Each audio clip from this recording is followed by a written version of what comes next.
मैं वादा करता हूँ कि इससे पैसे दिलवा दूंगा। तुम कहते हो तो मान लेती हूँ, लेकिन ये कि बता दो कि रकम छोड़ूंगी नहीं मैं। आसान नहीं है मेरा पैसा खाना। अर्श मुनीर पाकिस्तान की वो बदकिस्मत अदाकारा थीं जिन्होंने अपने करियर में शानदार काम किया, लेकिन बदकिस्मती से उन्हें उस तरह से याद नहीं रखा गया जो उनका हक था। रेडियो और टेलीविजन पर अदाकारी के साथ साथ गुलकारी करने वाली अर्श मुनीर 8 सितंबर को इस दुनिया से रुखसत हो गई थीं। पाकिस्तान रेडियो और टेलीविजन के मकबूल नामों में शुमार होने वाली अर्श मुनीर की बरसी हर साल की तरह इस साल भी खामोशी से गुजर गई। किसी भी चैनल पर उनके एजाज में तकरीब नहीं हुई और न ही उनके बारे में किसी ने किसी भी फोरम पर कोई बात की। अर्श मुनीर की 22वीं बरसी पर उन्हें खिराजे तहसीन पेश करेंगे आज की इस वीडियो में।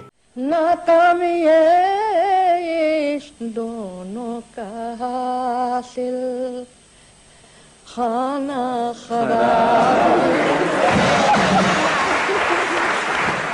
अर्श मुनीर 1928 में लखनऊ बरतानवी हिंदुस्तान में पैदा हुई। वो अपने खानदान के साथ कराची में पाकिस्तान हिजरत कर गईं। उन्होंने जामिया कराची से अपनी तालीम मुकम्मल की। उन्होंने पाकिस्तान हिजरत के बाद 1947 में लाहौर में रेडियो पाकिस्तान में काम करना शुरू किया। वो स्टेज शोज और थिएटर ड्रामे भी करती थीं। अर्श मुनीर का ताल्लुक लखनऊ से था। उन्होंने कबल तकसीम हिंद दिल्ली रेडियो पर अदाकारी की। उन्होंने न्यूज कास्टर शकील अहमद के साथ ड्रामों में अदाकारी भी की थी। उनका लहजा लखनवी बेगनात का लहजा था। तल्ख तुर्श और लहजे वाली अदाकारी में उनका कोई सानी नहीं था। तबीयत की बहुत सादा थीं, पान भी सदा से खाती थीं। उनकी डांट खाने में भी लुत्फ आता था। बहुत मोहब्बत करने वाली खातून थीं। उनकी शादी शौकत थानवी से हुई जो एक सहाफी, नॉवल निगार, ड्रामा नवीस शायर भी थे। शौकत थानवी ने यूं तो अदब की हर सिंफ में तिबाजमाई की, मगर उनकी असल शोहरत मिजाह निगारी है। Shaukat Thanvi all India radio से भी वाबस्ता रहे थे। उनकी तहरीक और हिम्मत अफजाई से उनकी रफीक हयात अर्श मुनीर ने ऑल इंडिया रेडियो से सदाकारी का आगाज किया। अर्श मुनीर के साहबजादे रशीद थानवी पाकिस्तान टेलीविजन के प्रोड्यूसर थे। क़याम पाकिस्तान के बाद अर्श मुनीर रेडियो पाकिस्तान से बतौर स्टाफ आर्टिस्ट वाबस्ता हो गयी। उन्होंने 1964 में पीटीवी पर बतौर अदाकारा आगाज किया। उन्होंने ड्रामो जबर जेर पेश जेदी और ईद का जोड़ा में परफॉर्म किया। वो ड्रामो उफ माफ कीजिए इंतजार फरमाइए क्या बने बात और फनूनी लतीफे में भी नजर आईं। उन्होंने 30 साल तक रेडियो पाकिस्तान में काम किया। वो फिल्म इंसान बदलता में भी नजर आईं। उन्होंने रेडियो और ड्रामो फिल्मों के लिए भी गाने गाए। इसके अलावा वो ड्रामो अना,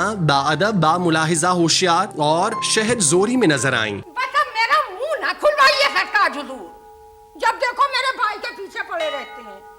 तो ये हमारा कसूर है? क्या बुरा किया था भाई? सदर दरवाजे पर फरियादियों का इतना हुजूम हो जाता था। टेलीविजन इंडस्ट्री में उनकी खिदमात के लिए उन्हें हुकूमत पाकिस्तान ने 1983 में प्राइड ऑफ परफॉर्मेंस से नवाजा था। 2005 में कराची में पहले इंडस ड्रामा अवार्ड्स में उन्हें खिराजे तहसीन पेश किया गया। अर्श शादीशुदा थीं और उनके 2 बच्चे थे। उनका इंतकाल 8 सितंबर 1988 को कराची में हुआ और उन्हें सखी हसन कब्रिस्तान में सुपुर्दे खाक किया गया। उनकी टीवी सीरियल्स और ड्रामों की फहरिस्त ये हैं: ईद का जोड़ा, शमा, जेर जबर पेश, शहजोरी, इंतजार फरमाइए, प्रोफेसर, अफशां, जेदी, सिल्वर जुबली, अना, कैसे कैसे ख्वाब, उफ माफ कीजिए, ये शादी नहीं होगी, रोजी, बादब, बा मुलाहिजा होशियार, करीम साहब का घर, स्टूडियो 2.5, फनूनी लतीफे और क्या बने बात। वो 2 फिल्में इंसान बदलता है जो कि 1961 और जिंदगी एक सफर 1972 में रिलीज हुई, उनमें नजर आईं। अर्श मुनीर ने अपनी हयात में फिल्मों, ड्रामों और रेडियो में भरपूर तरीके से काम किया। उन्होंने अदाकारी के साथ साथ गुलकारी का भी शौक पूरा किया। अर्श मुनीर ने अपने काम की वजह से अदाकाराओं में मुमताज हैसियत पाई। उन्हें इंडस्ट्री में एकेडमी का दर्जा दिया गया। उस जमाने में चूंकि फनकारों की खूब इज्जत की जाती थी, उनके काम को सराहा जाता था, तो अर्श मुनीर को भी अपने काम की वजह से खूब दाद मिली। ताहम उनकी वफात के बाद इंडस्ट्री ने उन्हें यकसर भुला दिया। पहले पहल उनकी बरसी पर टीवी या रेडियो पर उनके हवाले से प्रोग्राम हो जाया करते थे, लेकिन अब ये सिलसिला मुकम्मल तौर पर खत्म हो गया। नई नस्ल अर्श मुनीर के काम से दरकिनार उनके नाम से भी वाकिफ नहीं होगी और उन्हें तो नाम सुनकर ये लगेगा कि ये किसी मर्द का नाम है। ये हमारा सबसे बड़ा अलमिया है कि हम अपने कौमी स्टार्स को इस तरह से भुला देते हैं कि जैसा उनका कोई वजूद ही नहीं था, वो कभी इस दुनिया में आए ही नहीं थे। उनकी 22वीं बरसी के मौके पर हमारी दुआ है कि अल्लाह पाक उनके दराजात बुलंद फरमाए, आमीन। लड़की वालियों का इफ्तिताह अच्छा नहीं होता। अरे बिटिया कल को पराए घर जाएगी तो कौन उठाएगा ये तो बस्ता? ना उठाए, मैंने कहा है किसी से क्या? अरे आपा, ये आजकल की लड़कियों को जने क्या मरद हो गया है कि किसी काम में इनका जी ही नहीं लगता।